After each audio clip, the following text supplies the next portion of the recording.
বিশ্ব পরিবেশ দিবস।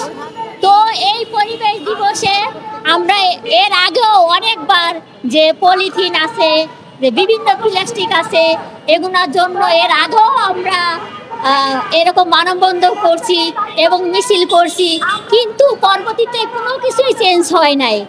তো আমরা যারা গার্মেন্টসে চাকরি করি, আমরা কিন্তু নিম্ন একটা বাসা ভাড়া দিয়ে থাকি।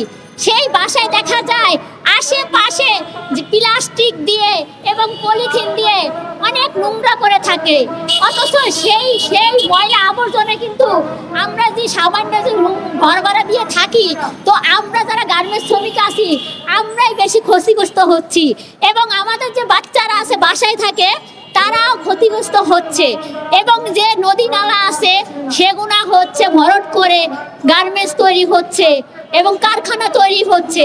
তো এটা কিন্তু আমাদের জন্য খুবই ক্ষতিকর।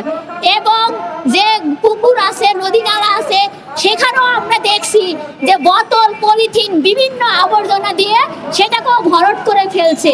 সেজন্য আমরা যারা গার্মেন্টস শ্রমিক আছি আমরা কিন্তু বেশি ক্ষতিগ্রস্ত হচ্ছি, এবং আমাদের যে গাছপালা আছে সেগুলোও কেটে বিভিন্ন জায়গায় কারখানা তৈরি হচ্ছে। তো এর জন্য আমরা যারা নিম্ন গার্মেন্টসে যে মজুরি পাই সে দিয়ে আমাদের ভালো একটা বাসায় থাকা যায় না।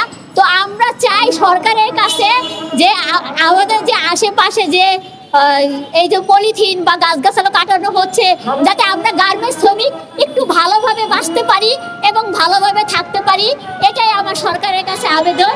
এই বলে আমি আমার বক্তব্য শেষ